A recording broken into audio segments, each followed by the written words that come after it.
declared standards in the Road Traffic Act. Yeah? But what we have not done is to follow through, to now control the imports at our ports of helmets to make sure that they match those standards that we've declared. So this is a very long journey for Jamaica, right? The regulation is in place. We need to operationalize the regulation. Okay. So it means, having declared that, we have standards that we have benchmarked out of the US, Europe, and Japan as well, and the UN standard for helmets. We now need to make sure that the controllers of our borders are able to ensure that when they get a piece of headgear, it might be described as safety headgear, they must have some sort of indicia on it to make sure that it matches what is in the law. So it shouldn't be a Halloween costume. It shouldn't be any sort of dress-up helmet, safety helmet. It must match one of those 4 declared standards. And that will take a lot of work. We also need to be able to test. Because again, you can't have a container of headgear show up with a certificate. Absolutely. You will need some sort of auditing and inspection to make sure that it is indeed what it says it is. The same way we validate shoes, certain global brands, when they come to our shores, and we would have seen stories that some of them have been seized and destroyed, etc., because they are not authentic. It's the same principle. It's the same way we have to treat our helmets. One of the things, before we move on, that is absolutely necessary.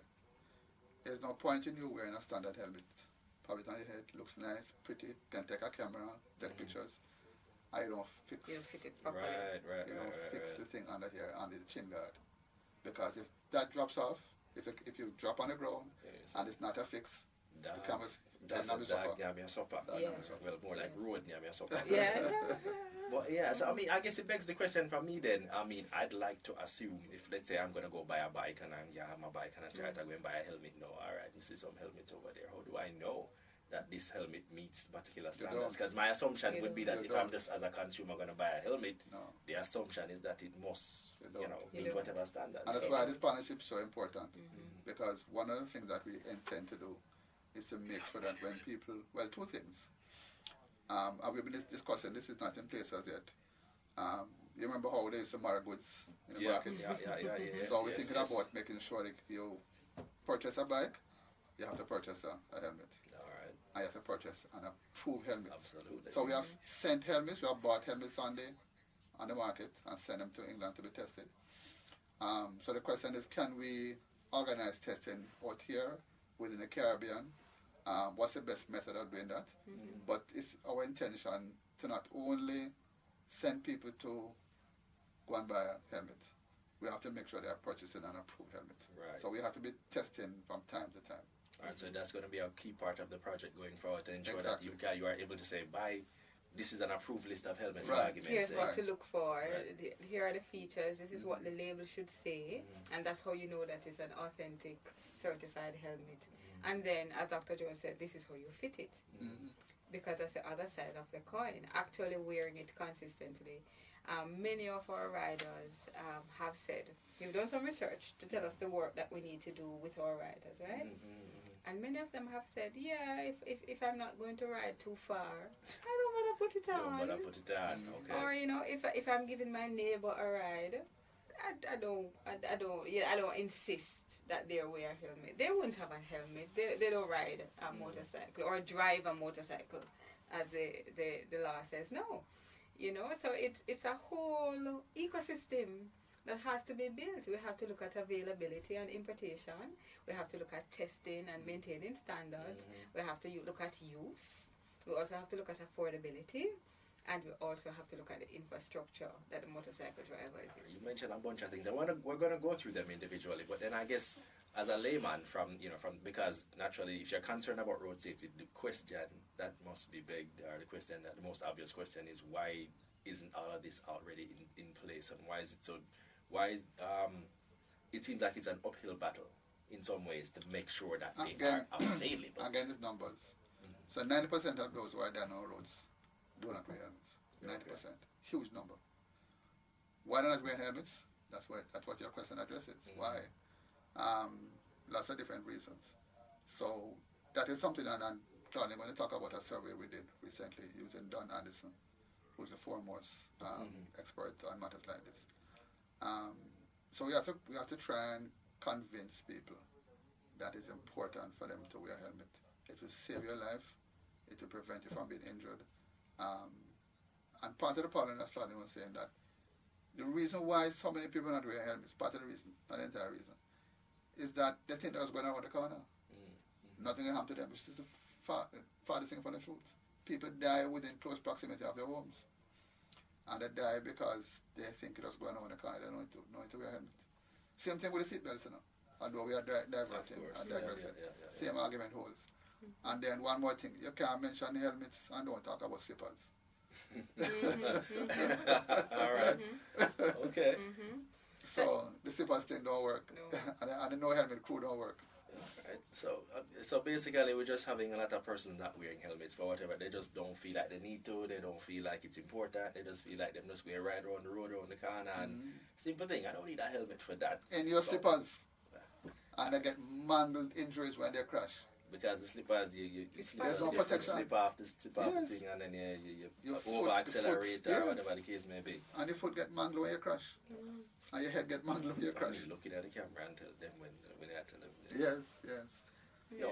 All right. So let's talk about that survey you talked about. What was the overall focus of that survey that you guys did not so long ago? We wanted to understand motorcycle drivers a little better. We didn't want to stay in Kingston, and while there's lots of data available, we wanted to get some direct insight from them about what influences their choice in helmets, how they ride, when they ride, those sorts of insights that would help us to develop intervention that would be hopefully more successful. And here's what we surveyed: just under 500 motorcycle drivers, right? What they said, they admitted, 60% of them admitted that they do not wear a helmet at all times. 86% said they own one, right? So it's not ownership or access that's the problem. It's on the dresser at decoration, home. Right. 82% of them acknowledge that it is very important to use a certified helmet. 42% of them were not aware of standards, though. They didn't know what to look for or that they were even in law, right? 88% of them say, yes, we transport a pillion. That's a passenger on the motorcycle. And as we know, sometimes it's one, sometimes it's three. Yeah, and sometimes exactly. Where the bike taxis operate and so on. Yeah. And sometimes the passengers are children that they perch on the handlebar or in front of them and then try to steer the vehicle with the child sitting in between them and the handlebar. 83% of them indicated that no, the pillion not usually helmeted. And guess what? No, this is scary. 80% of the respondents in the survey knew someone who had died from a motorcycle that is crash. The part that, once again, we'll come back to the part that beats me. I don't understand. The information is there. And not so much in a way that the information isn't separate and apart or in some location that just, oh yeah, me hear about something like that somewhere around one part, around one place. You actually know somebody who died from a motorcycle collision where they weren't wearing a helmet, and you choose not to wear a helmet. And this is what you're. How do you go to work every day fighting this? That's the question. This is something that we've been talking about. In fact, there was an article in the Observer yesterday that placed a focus on this. Myself and ACP Mackenzie were in a discussion, and he made the point that a lot of these young men between age 18 and 39 are making very bad decisions, very poor decisions, and that's why they are dying. So here's the story now. They're making poor decisions because they're driving under the influence of special, you don't know about special, woman, alcohol. They're driving under the influence of ganja. You don't stay in your lane properly when you smoke ganja and drive. They are driving and not wearing their helmets. They are driving too fast. They get their license by scamming. Basically, buy the a lot of them. Or whichever way. Yes, they don't. They just buy it and don't get one. Well, that too. So these poor decisions are what are driving the problems on our roads with these young men. So yes, there is a burst tire where that crash in Front Gully, where one died. It's now three person died because of a burst tire. Reportedly, this morning with a crash on the Portmore, 2 tires burst. Not sure as yet completely. So yes, there's that problem. There's a problem with the road. Sometimes a pothole is suffering from. But far too many cases is a matter of indiscipline and people are making very poor decisions. How you get into their heads, the partnership is going to deal with one aspect of it, or two. We're rolling out something island-wide, so people will be able to sit next to a biker in Westmoreland and talk to him one-on-one. Plus we have a public education component. Plus there's a training component. So there are a whole host of things that this partnership will develop and result in, and hopefully over a period of time we can get into people's minds and convince them to do better. Yeah, I tell you, it really seem like an uphill task, but you're doing the Lord's work. Keep it up. It's important, because believe me, like I said, I'm just completely floored every time when I hear about a new accident or a new situation like that. Was the person wearing a helmet? No. Was the person wearing slippers while riding the bike? Yes. You know what I mean? Were they riding at high speeds? Yes. Were they trying to do a stunt or some kind of activity like that on the road with other persons? Yes. And then you're thinking, okay, why would you be doing that in the first? You know what? Like I said, I'm old and miserable. Maybe it's just me. And so I don't understand it, and I just don't get it. So that's why I'm glad I can pick your guys' brain here today. There's a video going around, I've seen it, where a fellow is saying that when he wears a helmet and does a wheelie, nobody knows him. So unless his face is shown, he wants to be seen. So he's facing death, the possibility, because he wants to be seen. I can't. I don't have a comeback for that. I don't know what to say. It's unreal. I just want to give you something, and so. Talk to me about this, sir. I just want to dig into this survey a little bit more. So having gone through this and spoken to this person, and you've gotten these hard facts insofar as their awareness of the fact that helmets are important, you should be using a proper one, and they know persons who have died from accidents. How is this going to inform your approach going forward, especially the training program or the training component that you're going to roll out as part of the helmet wearing coalition going forward? So I'm happy you've mentioned the word coalition. So the purpose of the project is to put in place a mechanism, as Dr. Jones mentioned, to ensure that we can reach motorcycle drivers, and that's the job of the coalition. So the research that we've done has established a baseline for us, so we have more insights into what we're really dealing with, and we're going to use that information to develop an action plan, which will give the coalition a sort of a very well-defined role in terms of the work that it needs to do to reach primarily our young men who are making these very poor decisions. So what we started, having launched a coalition on the 21st of March, we've started with a workshop where we pull these people together and we ask them, now here's the data. What do you think could have caused this? Exactly. And they are giving us ideas and insights. We're working with a really dynamic development communicator, communication change maker, Georgia Crawford Williams, to develop that action plan.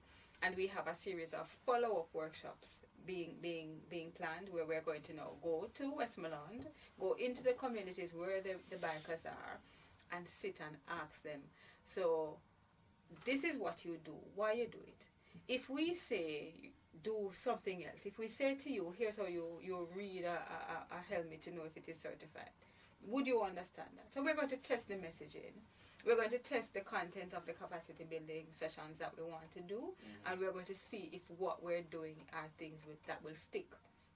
So in other words, the actual work of the coalition is going to be informed or instructed by the insights from the drivers. Okay. I know that many of us, if you're older than 30, you have seen a billboard somewhere that says "Cover your head, don't end up dead." It's a legacy from a communication campaign in the days gone by, right?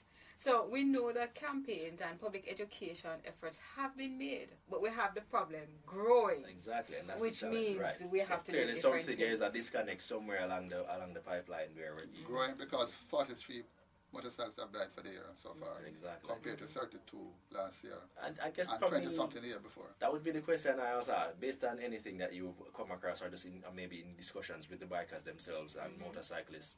Where do you think the disconnect is? Because they say they seem to be aware of it, but for whatever reason they they just don't don't do implement it. They don't apply the information that they Yeah. have. So where is the discuss? I mean, for me, I think, have you guys considered some kind of psychological analysis? I mean, Yes, man. based Yeah, on that's a some. part of this. So the testing Yeah. and Right. all of that is Oh, a yeah. part of it. Because I know based You on see? some scientists are saying that maybe there are parts of the brain that are over, developed or underdeveloped, whatever the case may be, and so that predisposes persons to to acts make of, poor decisions.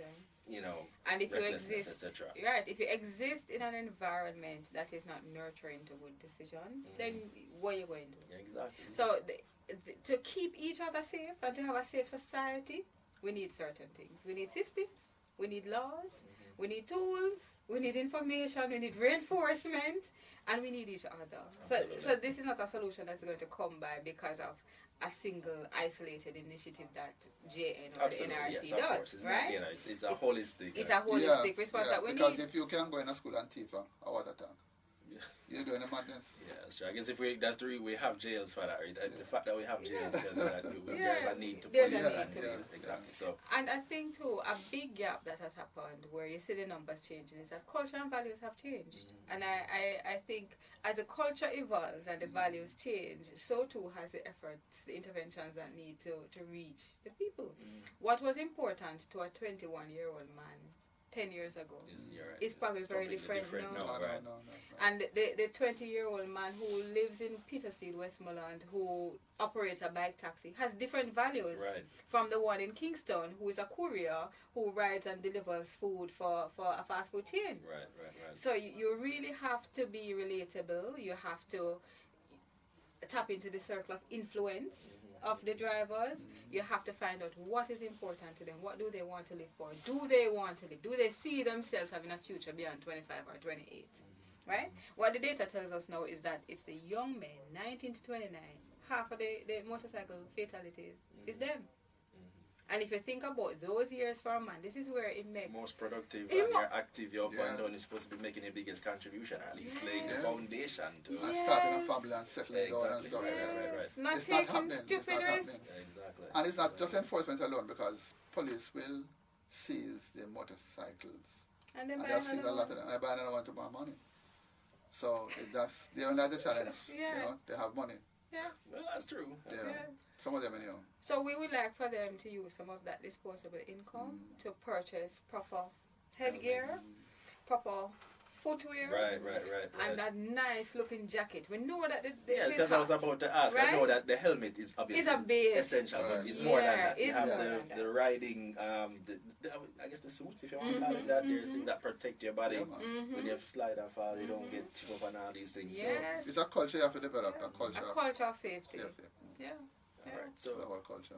So you talked about, well, I don't want to disrupt your flow, but you talked about training, you talked about, I guess, psychological intervention, and then creating messaging and so on that aligns with them or reaches them based on analysis of actual discussions, because we don't want to talk at them, you know, Right. just come and just say, hey, we don't need to do this, Right. da. Right.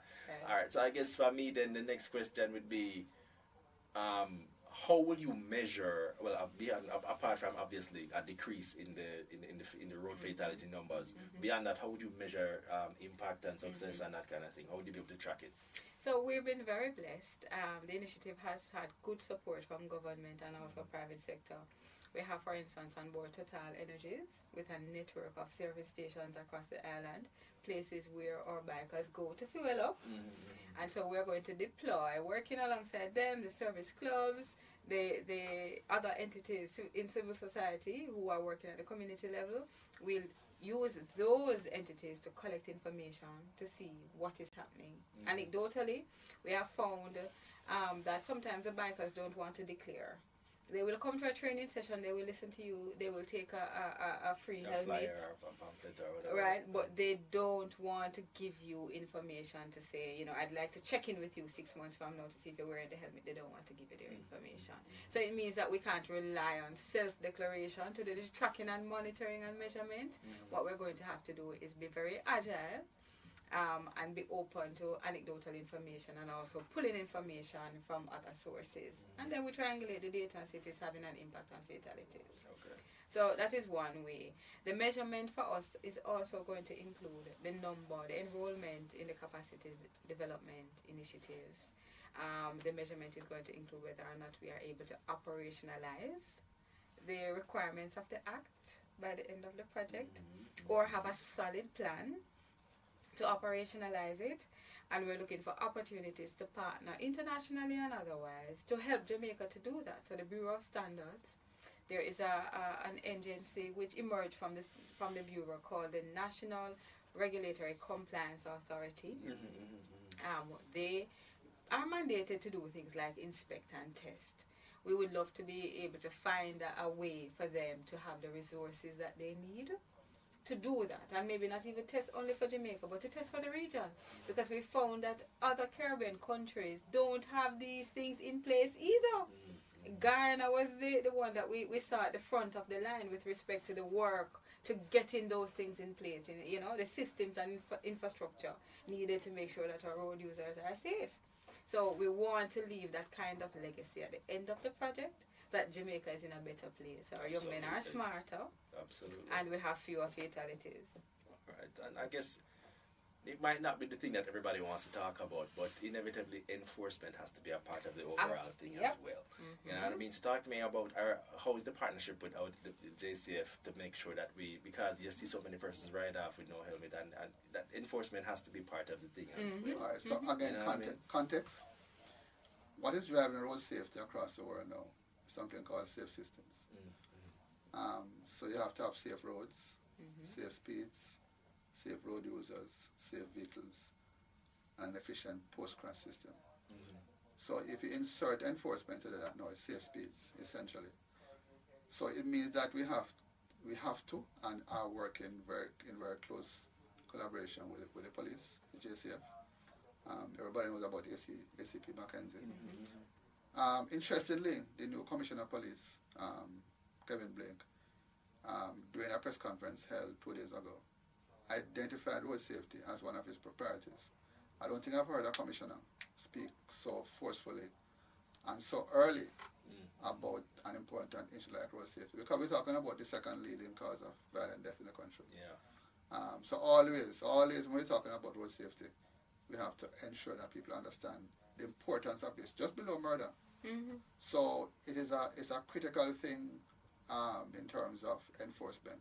And enforcement means that the police will have a zero-tolerance approach to people wearing or not wearing helmets. Everybody can say, well, because they fly past police all the time. Police are not empowered to chase down motorcyclists because that's danger. So they have to find other ways. Right. They have to find other ways. But I know they are going to, and they intend to, have a zero-tolerance approach. Plus, it's not only in terms of issuing a ticket, it's also encouraging. Sometimes I stop them and say, listen, guy, you need to do this because you can ensure yourself. For your own good. Yeah, for your own good. So there are different ways of enforcement. One of the things I'm excited about, two things. One, I think we need to flood the place with cameras. So you can have a policeman in every corner. Yeah, that's true. And two, there's a phenomenon called detecting average speed over distance. So if you put a camera at the start of the East-West Highway and another one at the end, and you enter and you arrive there before the average speed dictates that you should, then you're in trouble. As simple as that. You're obviously speeding. Exactly. Right. So it's very easy to do. And you can do it on the road. You can do it at point A and point B. You fly past point A, camera pick you up. If you reach point B before a certain time, then you have breached the law. Right. So I'm excited about those two things coming in. That's policy decision, that's money, that's logistics and so forth. So there's a whole set of things that have to be in place in order for the coalition's work to become fruitful and lasting and definitely going to involve a lot of different stakeholders just working to make sure that everything works together perfectly.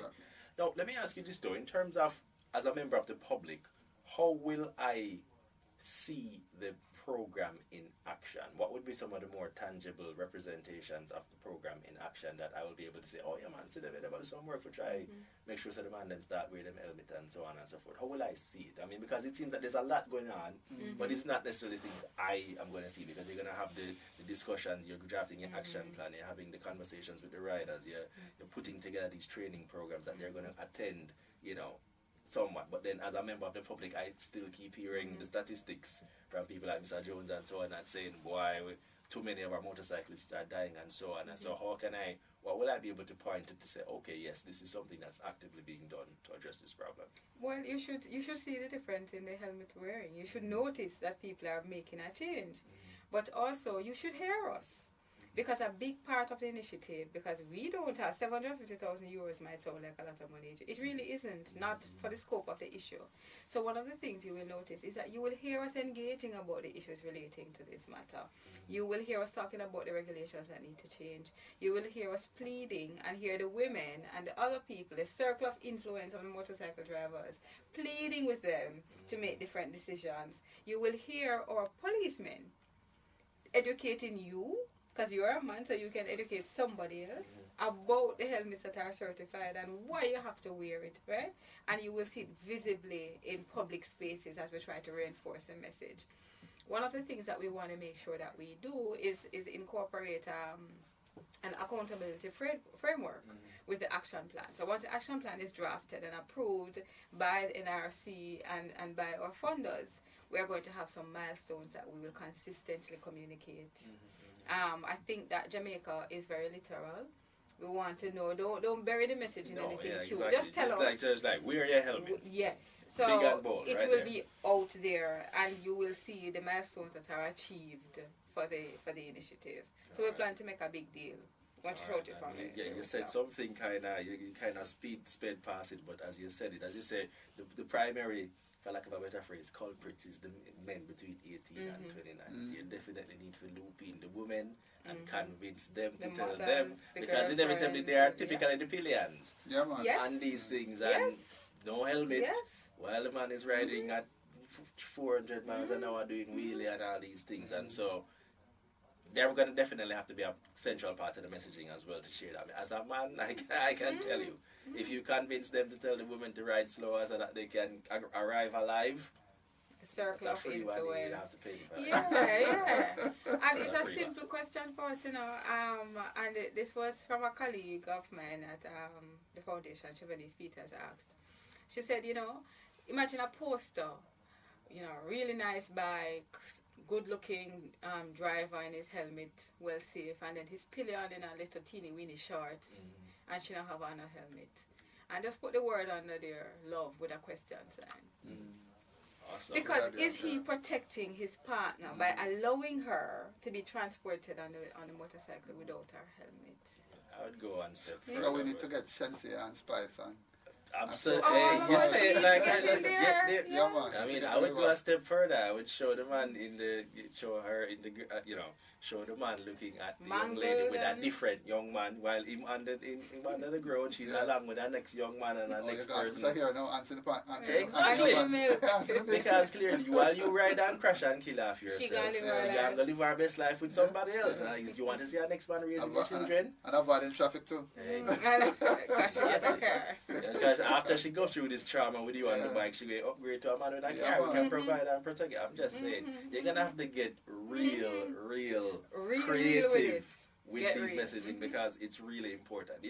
Because as you rightfully mentioned, Dr. Jones, that too many of our young men in the prime of their life who should be making sustained contributions to economic growth, development, and our growth of our society and so on, they're just throwing their lives away from excitement. Because they want to be seen on a motorcycle. It can't work. It's a problem that I'm grappling with, and I'm not sure how to overcome it. Because these young men are quote unquote killing out themselves and throwing their lives away. A lot of people don't have no sympathy for them. Yeah. They don't care. That is very They are saying to me, why are you killing yourself trying to prevent these mad people from killing out themselves?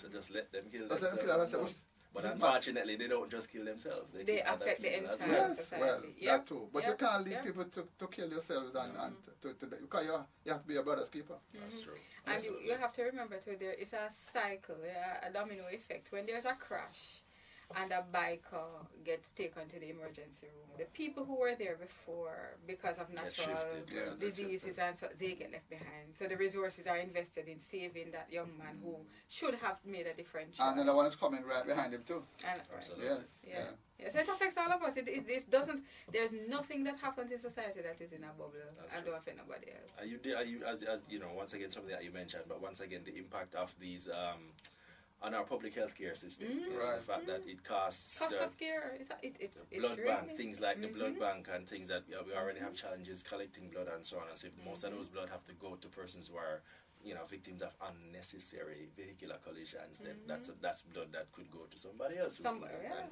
you know And what I people who mean? need operations. Absolutely. If you have a hernia, if you have a fibroid and it's not emergency, you get put back for months. Yeah. Exactly. Yeah. So it's like people need to really see and realize the actual impact of the things and the decisions that they're making. When they choose to ride recklessly, it affects somebody who needs surgery. Yeah, It affects yeah, it does. the hospital. It affects the growth of the country because there's one less person who can contribute to economic. I mean, it's funny when you really start fleshing the issue out. There are so many different layers. Yeah. So many And I different can take that to really send them in. And I want y'all to go like 400 miles an hour. I'm calling that, you know, saying in term full court press. Let me use a different metaphor. Yes. I don't want to use any speed metaphors as we discuss this because the idea is to really blanket the society with this message because it's really, really important. It's not. I mean, it touches so many different areas and touches so many different lives and touches our lives in so many different ways. That, you know, I'm really glad that this initiative has been launched because it's important and it's important to let persons know that, you know, the consequences of their action don't just go be me just ride and crash and then my bike mash up and I eat that, you know, we're good. You know what I mean? No, it actually affects so many other things. so many other things. Yeah, So and many. it's not data and statistics and fatalities. It's sons, fathers, nephews, These are breadwinners. They're people. Right. And people have families, right? They have work families and home families. They have the football team where we miss them when they're gone. So it's a ripple effect, you know, where we're here and we coexist. We don't exist on our own. The coalition is blessed to have the input of many different people and stakeholders in road safety, right? But we also have people like Pauline Porter-Jones, who is a motorcycle enthusiast herself, and is volunteering her time and talent to help us with this issue. Tremendous thing. Yeah, we have members of the clergy, we have doctors, we have courier company operators who also speak to the fact that is when they stand on principle and say, I'm not going to hire a driver who will not wear a helmet. It does make my work harder because I have to search harder to find a rider like that. But it is better for my business because the rider will be around longer to serve me. It is a better investment. Yeah, so we're pulling everybody together to see if we can tackle the problem, that we can save our young men so that our daughters can have good husbands. Right. Absolutely. Less reckless ones once we can focus on building and growing. And so, all right. So I like to circle back to the start. So let's just recap for persons who may just have joined along the way at some point. So let's talk again about the coalition. What are its objectives, and then we'll get into what the different ways in which it's going to accomplish those. But just to begin again from the beginning, objective of the National Helmet Wearing Coalition Project. The National Helmet Wearing Coalition Project is funded by the FIA Foundation and developed and executed in partnership with the National Road Safety Council and the Jane Foundation. And our mandate is to, 1, increase helmet wearing in Jamaica, and 2, influence the availability and use of certified, standardized helmets. Twofold. Right. And we're doing that by establishing a coalition that has an action plan that tackles these 2 objectives. All right, so you that people make sure so you start wearing a helmet. More persons need to be wearing a helmet. That's the goal. Promote more helmet use and use of helmets that are standardized, that are, the ones that will most likely save your life, protect you, and make not sure just that decorative. The ones that are at the highest standard. I would imagine if the way we love style and love fashion, so why wouldn't we want to have the most expensive helmet for you? And how it's on the gas tank, they put it on the gas tank in front of them. Exactly. Or behind them. I don't put it on the head. But everywhere except on the head. Or just catch it. One side and the strap is loose. The chin strap is loose. So we see the work. It's going to include engagement. It's going to include advocacy. It's going to include capacity building. How to fit the helmet. What to look for so that you can be assured that what you're looking at is a certified, standardized helmet. And also how to operate the motorcycle properly. We can tap into work being done by Hard Trust, by the police, JCF, and the Island Traffic Authority to train motorcycle drivers. So the problem is one that to address it, you have to treat it like when you're changing a tire. You have to loosen each nut a little before you can get the entire thing off. So multiple focus. All right, so it's all encompassing. And all right, so if you had a message, Dr. Jones, to share, I mean, to the motorcyclists as you roll this out and how you're going to engage with them and reach them. So what would be like a part of the message, just share a piece of the message that you would share with them? The message is very simple. You know, wearing a helmet when you're riding a motorcycle, whether you're going to Kingston or you're going on the corner, will save your life. Mm-hmm. It's proven, it's tested. And if you do so consistently, you will not die young like how lots of young men are dying young and leaving their baby mother and leaving their mother crying, and people singing Bob Marley song, no woman, no cry. We need to stop the balling and the belly holding and the belly bottom holding this country. There's too much grief. There's just too much grief. Already, because of murder, there is pain and grief. We don't need to add road fatalities. Every crash, that's why we don't use the word accident. Every crash can be prevented. Absolutely. You don't have to die. All right, there you have it, people. It's preventable. And we're going to reinforce that. We're going to see that message reinforced on a consistent basis through this project. There are going to be different ways in which it's done. And I want to talk to me again about the training program or the different, the training program. Yeah. How they're going to work, partner with the different motorcyclists. I would imagine, I'd like to think it's not necessarily just going to be focused in Westmount. It should be Oh no, it's island-wide. But just talk about what ways in which you're going to roll that out. Right, so we're just going to tap into the community development network, civil society entities, service clubs, the Jamaica Constabulary Force, Heart Trust has training programs as well. Any entity that is recognized and is delivering good, solid material to motorcycle drivers, we're looking to partner with them because we don't have all the resources to do it on our own. Absolutely. What we want to make sure is that the message is consistent and the message is delivered in a way that it will stick. Right? So a motorcycle driver in Petersfield probably look at me and say, well, she can't tell me nothing about helmet. What she know about? Right? But they may receive the message from either of you, right? So we're looking at the message, we're looking at the messenger, we're looking at the action that supports the message, so that one, we tell him that a helmet is important and he must wear it all the time. He should have one. So Total is giving us helmets.